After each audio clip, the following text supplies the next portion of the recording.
Bonjour mes chers amis, Bonjour.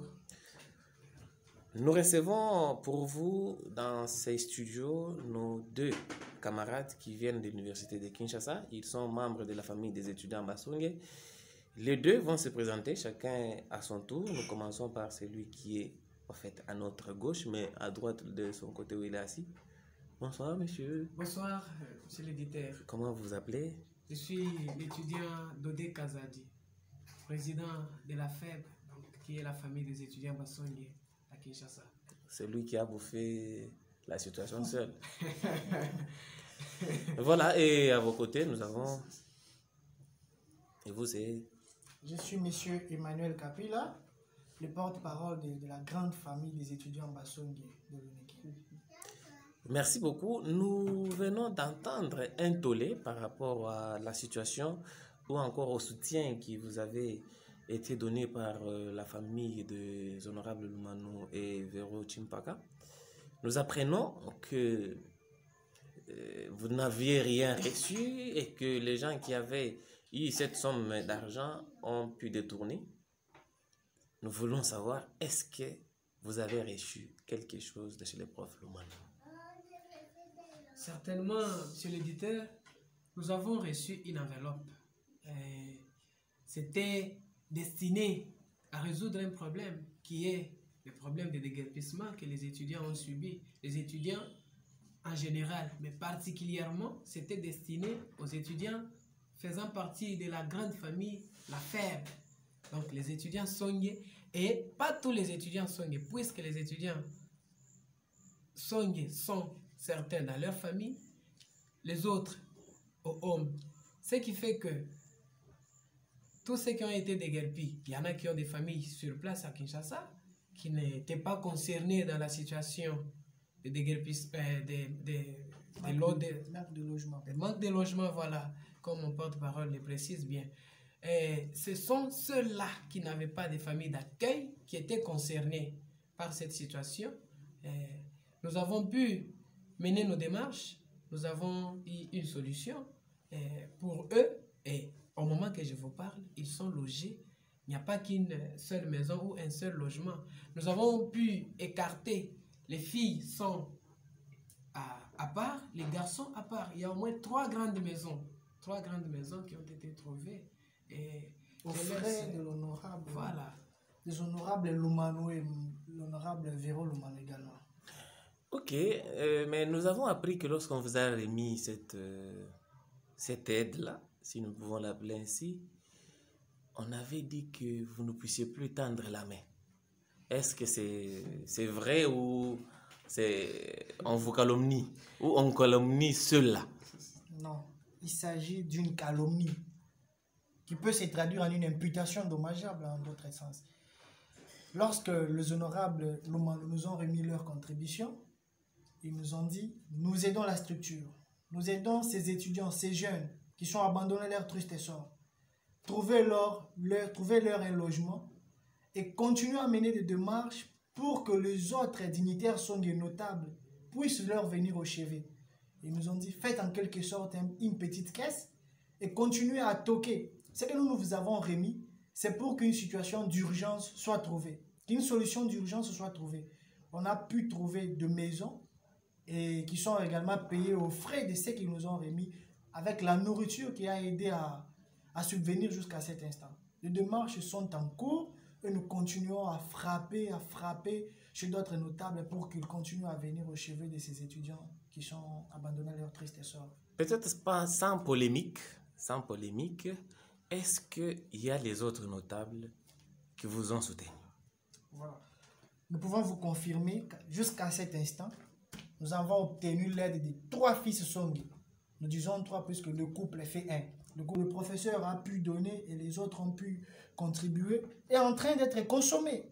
Et quelle est la suite qui leur est réservée? Voilà pourquoi des démarches sont en cours et nous continuons à insister, à frapper, malgré les réponses qui nous sont données. Les uns lisent nos messages, ne répondent pas, les autres ne nous reçoivent pas. Oui, vous avez raison, mais il paraîtrait aussi que dans la gestion de cet argent, vous n'êtes pas clair avec vos amis, parce qu'il y a certains étudiants qui sont encore en train de croupir dans la misère, tandis que les autres sont logés. Nous apprenons qu'il y a un étudiant Songi qui a passé une nuit dans les auditoires de Moamba jusqu'à aujourd'hui. Qu'est-ce que vous dites? Parce que là, vous vous défendez comme... parce que vous avez mangé seul. Non, monsieur l'éditeur, nous devons élaguer quelques zones d'ombre qui continuent à élire leur domicile dans les têtes de certains de nos frères et sœurs. Vous savez, la situation, dès le départ, avant même qu'on ne perçoive quelque chose, on avait lancé les cris. On a mis, nous avons une page. Voilà.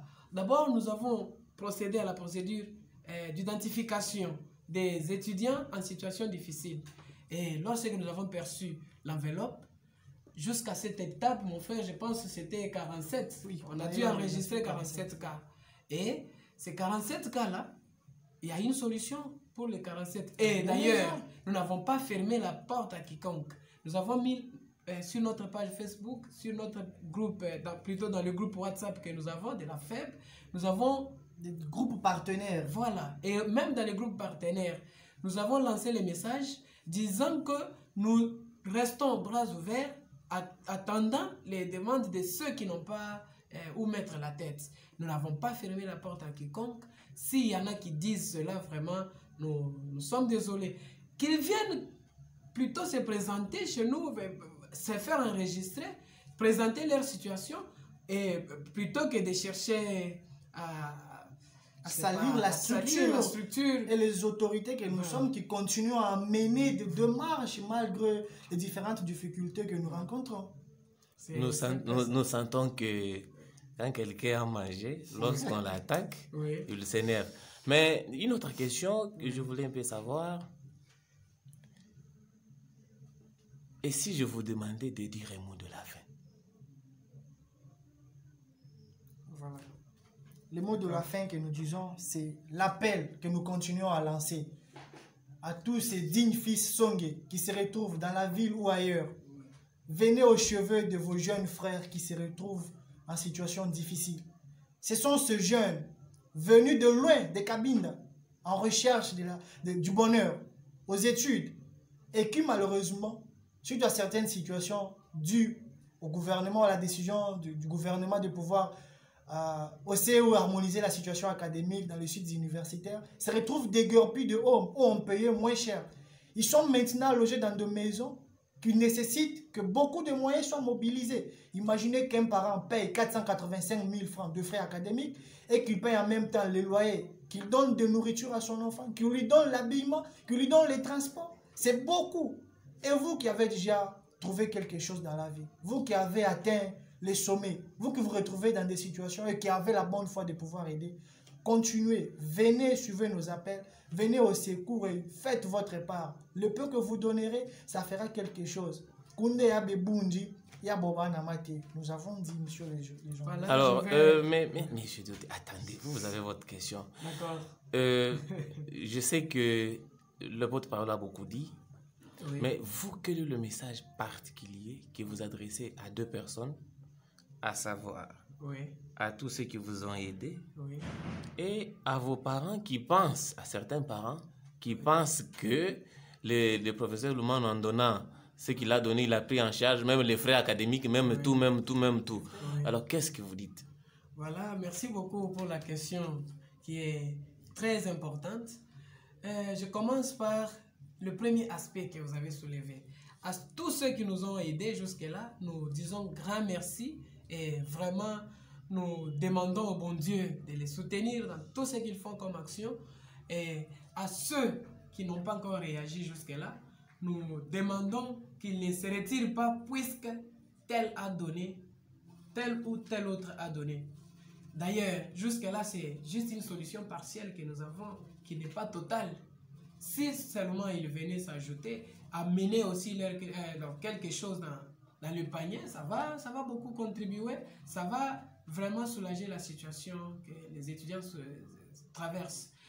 Voilà. Le deuxième aspect, je voudrais demander, vous avez parlé des parents qui voilà, pensent que on a tout pris en charge, même les frais académiques, même les frais de loyer, voilà, y compris même peut-être les habits aussi. Voilà. Je pense que même ceux qui sont déjà logés, nos frères et sœurs que nous avons logés, certains nous ont apporté ça comme difficulté, si je me trompe. Évidemment. Voilà. Aux parents, nous disons ceci. La situation qui a été trouvée, chers parents, comprenez que c'était dans une situation d'urgence que nous étions. Vos enfants, qui sont nos frères et sœurs, ne pouvaient pas rester sur la rue, puisque n'ayant pas de famille à Kinshasa. Alors, nos notables Songé, les dignes fils Songé, avec le cœur qu'ils ont de bonne foi, n'ont pas pu supporter ça et ils ne pouvaient pas abandonner vos frères, vos fils sur la rue puisque vous êtes en province là-bas. Ils ont pu faire le meilleur d'eux-mêmes. Ils ont résolu la situation pour un temps, c'est-à-dire le temps pour vous parents, de trouver le moyen à envoyer aux enfants pour se trouver des logements ou quoi. Et d'ailleurs, toute la suite en général, comme si je peux ainsi le dire. Et jusque-là, nous allons demander, ou c'est ce que nous allons faire avec nos frères et sœurs qui sont logés. Ils doivent se cotiser quelque chose par mois pour payer les loyers des maisons. Ce n'est pas donc celui qui a donné déjà ou ceux qui ont déjà donné qui doivent commencer à payer par mois. Quand même, ils ont trouvé une garantie. Ils ont donné même à manger, ce qui n'était pas une obligation. Voilà. Ce qui n'était pas une obligation. C'était un acte de bonne volonté pour ne pas laisser On ne peut pas exiger que l'on paye en même temps le frais et qu'on paye en même temps le loyer quand même. Non, c'est un peu de cette façon-là que nous pouvons nous résumer là-dessus. C'est bon, merci. Nous vous encourageons, nous vous encourageons de toquer davantage la porte. Merci d'avoir accepté de venir nous donner ces précisions. Nous, c'est Flodel Nkiman Congolo Michel. Nous vous remercions et nous vous demandons d'avoir confiance dans vos jeunes et surtout à ceux-là qui racontent. Écoutez, on ne discute jamais sur INED. INED reste INED. Nous vous remercions et nous voulons qu'on emboîte les pas des autres qui ne discutent jamais sur ce qu'ils ont reçu. Et tout ça, nous ne voulons même pas entendre. Ça fait reculer notre province et c'est très honteux. Et à la prochaine.